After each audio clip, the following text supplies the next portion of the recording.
Good afternoon. My name is Cameron Hudson, and today I have the honor and utmost privilege to speak on one of America's greatest athletes of all time, Babe Ruth.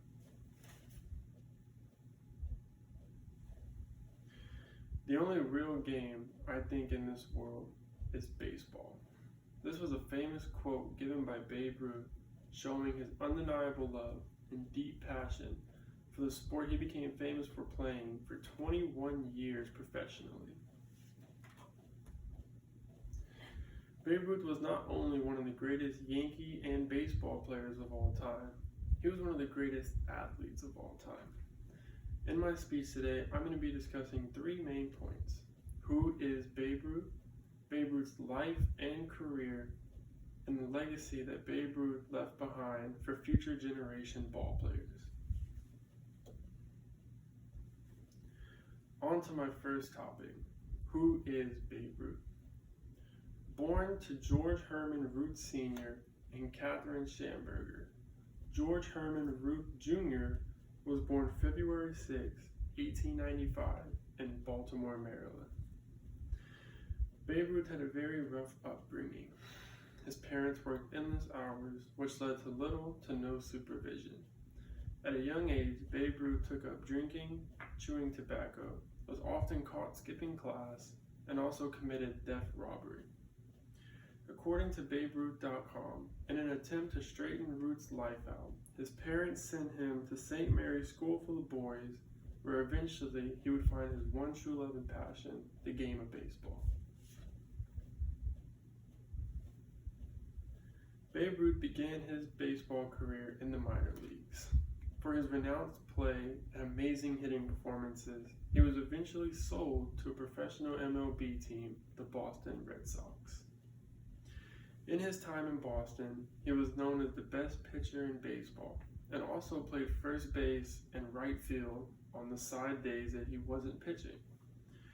Babe Ruth pitched 6 years in Boston and boasted a winning pitching record, well over 500, until the unthinkable happened. The trade.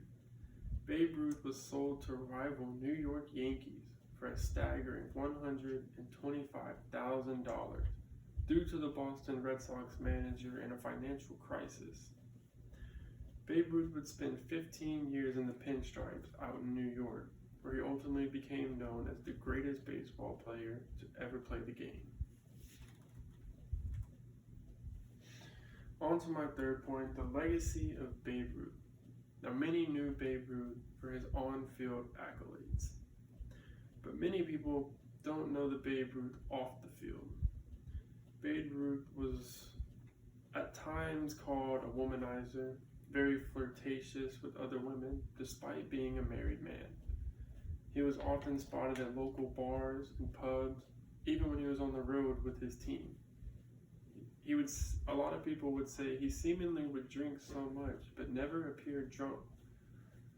Babe Ruth was also said to never be at home.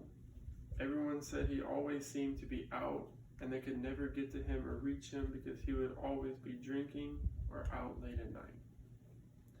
But to many, that gets overlooked due to his amazing on-field play. Babe Ruth was known as one of the greatest hitters and players of all time. In his 15 seasons with the Yankees, he led them to 7 World Series championships due to his amazing play in right field and remarkable hitting stats. Babe Ruth was one of the first 5 baseball players ever inducted into the National Baseball Hall of Fame. Long after Babe Ruth's career, in 1946, a tumor was found in his neck, which would ultimately lead to his demise. 2 years later, in August of 1948, said tumor would eventually be the end of Babe Ruth's life, causing him to die of cancer. This is a famous picture of Babe Ruth calling his shot in one of the most talked about moments in baseball history. He calls his shot, and then as soon as the pitch is thrown, he hits a home run to center field, first pitch. So in conclusion, Babe Ruth was not only one of the greatest Yankees of all time, not only one of the greatest baseball players of all time, Babe Ruth was one of the greatest athletes to ever play, regardless of your sport. And he is widely recognized for that. In a famous quote given by Babe Ruth himself, he says, "I thank heaven that we have had baseball in this world." Thank you.